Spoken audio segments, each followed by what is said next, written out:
ಟಿಯಲ್ಲಿ ಉಗ್ರರ ವಿರುದ್ಧ ಕೂಂಬಿಂಗ್ ನಡೀತಾ ಇದೆ. ರಕ್ತ ಬೀಜಾಸುರರ ದಮನಕ್ಕೆ ಆ ಟೀಮ್ ಎಂಟ್ರಿ ಕೊಟ್ಟಿದೆ. ಜಮ್ಮು ಕಾಶ್ಮೀರದಲ್ಲಿ ತಲಾಶ್ ಕೂಡ ನಡೆಸ್ತಾ ಇದೆ. ಸಹಜ ಸ್ಥಿತಿಯತ್ತ ಜಮ್ಮು ಕಾಶ್ಮೀರ ಕೂಡ ಮರಳುತ್ತಾ ಇದೆ. ಈ ರಿಪೋರ್ಟ್ ನೋಡ್ಕೊಂಡು ಬನ್ನಿ.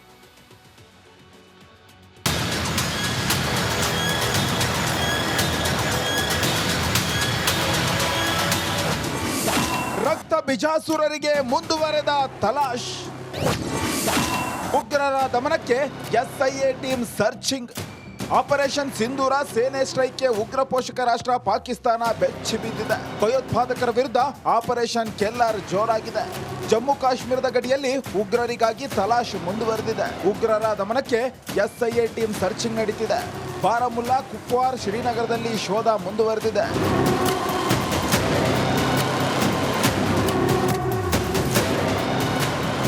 ಬರೋಬ್ಬರಿ 20 ಸ್ಥಳಗಳ ಮೇಲೆ ಎಸ್ಐಎ ದಾಳಿ ಮಾಡಿದೆ. ವಾಟ್ಸ್ಆಪ್, ಟೆಲಿಗ್ರಾಮ್ ಮೂಲಕ ಮಾಹಿತಿ ಹಂಚಿರೋ ಶಂಕೆ ವ್ಯಕ್ತವಾಗಿದೆ. ಭಯೋತ್ಪಾದಕರ ಬುಡಕ್ಕೆ ಭದ್ರತಾ ಪಡೆ ಕೈ ಹಾಕಿದೆ.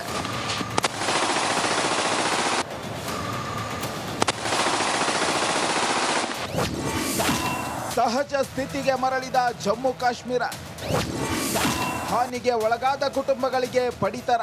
ಪಾಕ್ನ ಅಪ್ರಚೋದಿತ ದಾಳಿ, ರಕ್ತ ಬಿಜಾಸುರರ ಉಪಟಳಕ್ಕೆ ಬಳಲಿ ಬೆಂಡಾಗಿದ್ದ ಜಮ್ಮು ಕಾಶ್ಮೀರ ಸಹಜ ಸ್ಥಿತಿಯತ್ತ ಮರಳುತ್ತಿದೆ. ಕಣಿವೆ ರಾಜ್ಯದಲ್ಲಿ ಶೆಲ್ ದಾಳಿಯಿಂದ ಹಾನಿಗೆ ಒಳಗಾದ ಕುಟುಂಬಗಳಿಗೆ ಸೈನಿಕರು ಪಡಿತರ, ಔಷಧ ವಿತರಿಸಿದ್ದಾರೆ. ಪೂಂಚ್ನಲ್ಲಿ ಮನೆ ಮನೆಗೆ ಭೇಟಿ ನೀಡಿ ಧೈರ್ಯ ತುಂಬಿದ್ದಾರೆ.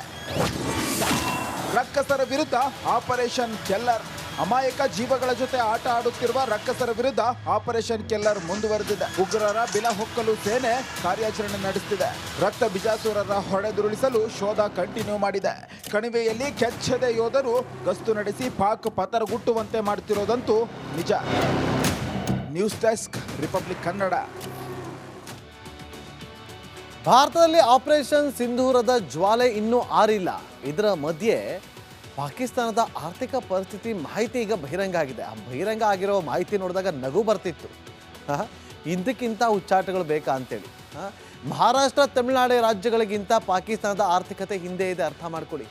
IMFನಿಂದ 1.02 ಬಿಲಿಯನ್ ಪಡೆದಿರುವಂತಹ ಪಾಕಿಸ್ತಾನ, ಆದರೂ ನಮ್ಮ ಎರಡೂ ರಾಜ್ಯಗಳನ್ನು ಪಾಕಿಸ್ತಾನ ಹಿಂದಿಕ್ಕೋದಕ್ಕಾಗಿಲ್ಲ ಅಂತಂದ್ರೆ ಅರ್ಥ ಮಾಡ್ಕೊಳ್ಳಿ. 2004-2005ರಲ್ಲಿ ಪಾಕಿಸ್ತಾನದ GDP $132 ಬಿಲಿಯನ್ ಆಗಿತ್ತು. ಆಗ ಮಹಾರಾಷ್ಟ್ರದ GSDP ಸುಮಾರು $92 ಬಿಲಿಯನ್. ಆಗ ತಮಿಳುನಾಡಿನ ಆರ್ಥಿಕತೆ $48 ಬಿಲಿಯನ್ ಆಗಿತ್ತು. ಆದರೆ ವಾಯು ವೇಗದಲ್ಲಿ ಬೆಳೆದಿದೆ ಮಹಾರಾಷ್ಟ್ರದ ಆರ್ಥಿಕತೆ. 2023-24ರಲ್ಲಿ ಮಹಾರಾಷ್ಟ್ರದ ಆರ್ಥಿಕತೆ $490 ಬಿಲಿಯನ್. ತಮಿಳುನಾಡಿನ ಆರ್ಥಿಕತೆಯು ಕೂಡ ಕಡಿಮೆ ಇಲ್ಲ, ಅದು ಕೂಡ ವೇಗವಾಗಿ ಬೆಳೆದಿದೆ. $329 ಬಿಲಿಯನ್ ಅಷ್ಟು ಬೆಳೆದಿದೆ. ಆದರೆ ಸದ್ಯ ಪಾಕಿಸ್ತಾನದ ಆರ್ಥಿಕತೆ $373 ಶತಕೋಟಿ. ಅಂದರೆ ಪಾಕ್ ಆರ್ಥಿಕತೆ ಮಹಾರಾಷ್ಟ್ರಗಿಂತ ಕಡಿಮೆ ಇದೆ. ತಮಿಳುನಾಡಿನ ಆರ್ಥಿಕತೆಗಿಂತ ಚೂರೇ ಚೂರು ಸ್ವಲ್ಪ ಜಾಸ್ತಿ ಅಂತ ಹೇಳಲಾಗ್ತಾ ಇದೆ. ಇದು ಪಾಕಿಸ್ತಾನದ ಸದ್ಯದ ಪರಿಸ್ಥಿತಿ. ಇದಾಗಿತ್ತು ಇವತ್ತಿನ ಕರ್ನಾಟಕ ಪ್ರೈಮ್ ಟೈಮ್. ನೋಡ್ತಾ ಇರಿ ರಿಪಬ್ಲಿಕ್ ಕನ್ನಡ, ಇದು ನಿಮ್ಮ ಧ್ವನಿ. ಟಿಯಲ್ಲಿ ಉಗ್ರರ ವಿರುದ್ಧ ಕೂಂಬಿಂಗ್ ನಡೀತಾ ಇದೆ. ರಕ್ತ ಬೀಜಾಸುರರ ದಮನಕ್ಕೆ ಆ ಟೀಮ್ ಎಂಟ್ರಿ ಕೊಟ್ಟಿದೆ. ಜಮ್ಮು ಕಾಶ್ಮೀರದಲ್ಲಿ ತಲಾಶ್ ಕೂಡ ನಡೆಸ್ತಾ ಇದೆ. ಸಹಜ ಸ್ಥಿತಿಯತ್ತ ಜಮ್ಮು ಕಾಶ್ಮೀರ ಕೂಡ ಮರಳುತ್ತಾ ಇದೆ. ಈ ರಿಪೋರ್ಟ್ ನೋಡ್ಕೊಂಡು ಬನ್ನಿ.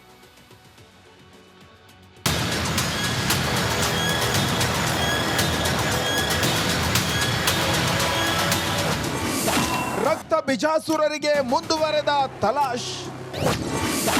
ಉಗ್ರರ ದಮನಕ್ಕೆ ಎಸ್ಐಎ ಟೀಮ್ ಸರ್ಚಿಂಗ್. ಆಪರೇಷನ್ ಸಿಂಧೂರ ಸೇನೆ ಸ್ಟ್ರೈಕ್ಗೆ ಉಗ್ರ ಪೋಷಕ ರಾಷ್ಟ್ರ ಪಾಕಿಸ್ತಾನ ಬೆಚ್ಚಿ ಬಿದ್ದಿದೆ. ಭಯೋತ್ಪಾದಕರ ವಿರುದ್ಧ ಆಪರೇಷನ್ ಕೆಲ್ಲರ್ ಜೋರಾಗಿದೆ.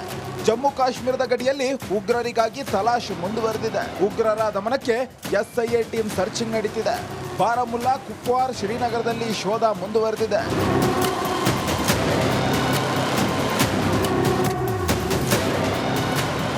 ಬರೋಬ್ಬರಿ 20 ಸ್ಥಳಗಳ ಮೇಲೆ ಎಸ್ಐಎ ದಾಳಿ ಮಾಡಿದೆ. ವಾಟ್ಸ್ಆಪ್, ಟೆಲಿಗ್ರಾಮ್ ಮೂಲಕ ಮಾಹಿತಿ ಹಂಚಿರೋ ಶಂಕೆ ವ್ಯಕ್ತವಾಗಿದೆ. ಭಯೋತ್ಪಾದಕರ ಬುಡಕ್ಕೆ ಭದ್ರತಾ ಪಡೆ ಕೈ ಹಾಕಿದೆ.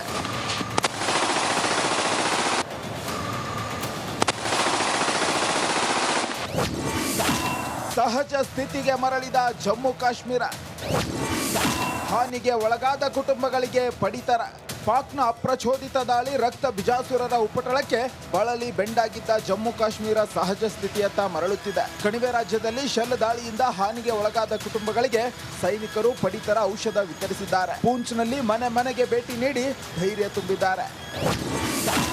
ರಕ್ಕಸರ ವಿರುದ್ಧ ಆಪರೇಷನ್ ಕೆಲ್ಲರ್.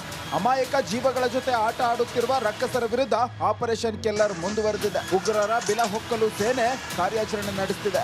ರಕ್ತ ಬಿಜಾಸುರರ ಹೊಡೆದುರುಳಿಸಲು ಶೋಧ ಕಂಟಿನ್ಯೂ ಮಾಡಿದೆ. ಕಣಿವೆಯಲ್ಲಿ ಕೆಚ್ಚದ ಯೋಧರು ಗಸ್ತು ನಡೆಸಿ ಪಾಕ್ ಪತರಗುಟ್ಟುವಂತೆ ಮಾಡುತ್ತಿರೋದಂತೂ ನಿಜ. News desk, republic Kannada. ಭಾರತದಲ್ಲಿ ಆಪರೇಷನ್ ಸಿಂಧೂರದ ಜ್ವಾಲೆ ಇನ್ನೂ ಆರಿಲ್ಲ. ಇದರ ಮಧ್ಯೆ ಪಾಕಿಸ್ತಾನದ ಆರ್ಥಿಕ ಪರಿಸ್ಥಿತಿ ಮಾಹಿತಿ ಈಗ ಬಹಿರಂಗ ಆಗಿದೆ. ಆ ಬಹಿರಂಗ ಆಗಿರೋ ಮಾಹಿತಿ ನೋಡಿದಾಗ ನಗು ಬರ್ತಿತ್ತು. ಇದಕ್ಕಿಂತ ಹುಚ್ಚಾಟಗಳು ಬೇಕಾ ಅಂತೇಳಿ. ಮಹಾರಾಷ್ಟ್ರ, ತಮಿಳುನಾಡು ರಾಜ್ಯಗಳಿಗಿಂತ ಪಾಕಿಸ್ತಾನದ ಆರ್ಥಿಕತೆ ಹಿಂದೆ ಇದೆ, ಅರ್ಥ ಮಾಡ್ಕೊಳ್ಳಿ. IMFನಿಂದ 1.02 ಬಿಲಿಯನ್ ಪಡೆದಿರುವಂತಹ ಪಾಕಿಸ್ತಾನ, ಆದರೂ ನಮ್ಮ ಎರಡೂ ರಾಜ್ಯಗಳನ್ನು ಪಾಕಿಸ್ತಾನ ಹಿಂದಿಕ್ಕೋದಕ್ಕಾಗಿಲ್ಲ ಅಂತಂದ್ರೆ ಅರ್ಥ ಮಾಡ್ಕೊಳ್ಳಿ. 2004-2005 ಪಾಕಿಸ್ತಾನದ GDP $132 ಬಿಲಿಯನ್ ಆಗಿತ್ತು. ಆಗ ಮಹಾರಾಷ್ಟ್ರದ GSDP ಸುಮಾರು $92 ಬಿಲಿಯನ್. ಆಗ ತಮಿಳುನಾಡಿನ ಆರ್ಥಿಕತೆ $48 ಬಿಲಿಯನ್ ಆಗಿತ್ತು. ಆದರೆ ವಾಯು ವೇಗದಲ್ಲಿ ಬೆಳೆದಿದೆ ಮಹಾರಾಷ್ಟ್ರದ ಆರ್ಥಿಕತೆ. 2023-24 ಮಹಾರಾಷ್ಟ್ರದ ಆರ್ಥಿಕತೆ $490 ಬಿಲಿಯನ್. ತಮಿಳುನಾಡಿನ ಆರ್ಥಿಕತೆಯು ಕೂಡ ಕಡಿಮೆ ಇಲ್ಲ, ಅದು ಕೂಡ ವೇಗವಾಗಿ ಬೆಳೆದಿದೆ, $329 ಬಿಲಿಯನ್ ಅಷ್ಟು ಬೆಳೆದಿದೆ. ಆದರೆ ಸದ್ಯ ಪಾಕಿಸ್ತಾನದ ಆರ್ಥಿಕತೆ $373 ಶತಕೋಟಿ. ಅಂದರೆ ಪಾಕ್ ಆರ್ಥಿಕತೆ ಮಹಾರಾಷ್ಟ್ರಗಿಂತ ಕಡಿಮೆ ಇದೆ. ತಮಿಳುನಾಡಿನ ಆರ್ಥಿಕತೆಗಿಂತ ಚೂರು ಸ್ವಲ್ಪ ಜಾಸ್ತಿ ಅಂತ ಹೇಳಲಾಗ್ತಾ ಇದೆ. ಇದು ಪಾಕಿಸ್ತಾನದ ಸದ್ಯದ ಪರಿಸ್ಥಿತಿ. ಇದಾಗಿತ್ತು ಇವತ್ತಿನ ಕರ್ನಾಟಕ ಪ್ರೈಮ್ ಟೈಮ್.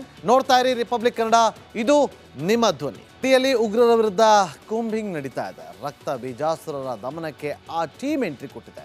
ಜಮ್ಮು ಕಾಶ್ಮೀರದಲ್ಲಿ ತಲಾಶ್ ಕೂಡ ನಡೆಸ್ತಾ ಇದೆ. ಸಹಜ ಸ್ಥಿತಿಯತ್ತ ಜಮ್ಮು ಕಾಶ್ಮೀರ ಕೂಡ ಮರಳುತ್ತಾ ಇದೆ. ಈ ರಿಪೋರ್ಟ್ ನೋಡ್ಕೊಂಬನ್ನಿ.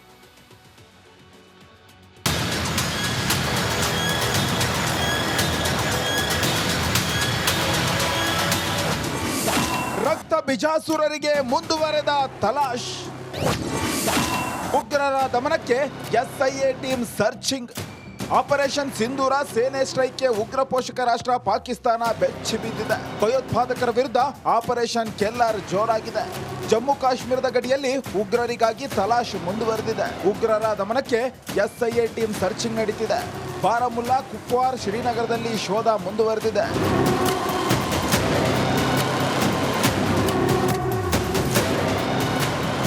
ಬರೋಬ್ಬರಿ 20 ಸ್ಥಳಗಳ ಮೇಲೆ SIA ದಾಳಿ ಮಾಡಿದೆ. ವಾಟ್ಸ್ಆಪ್, ಟೆಲಿಗ್ರಾಮ್ ಮೂಲಕ ಮಾಹಿತಿ ಹಂಚಿರೋ ಶಂಕೆ ವ್ಯಕ್ತವಾಗಿದೆ. ಭಯೋತ್ಪಾದಕರ ಬುಡಕ್ಕೆ ಭದ್ರತಾ ಪಡೆ ಕೈ ಹಾಕಿದೆ.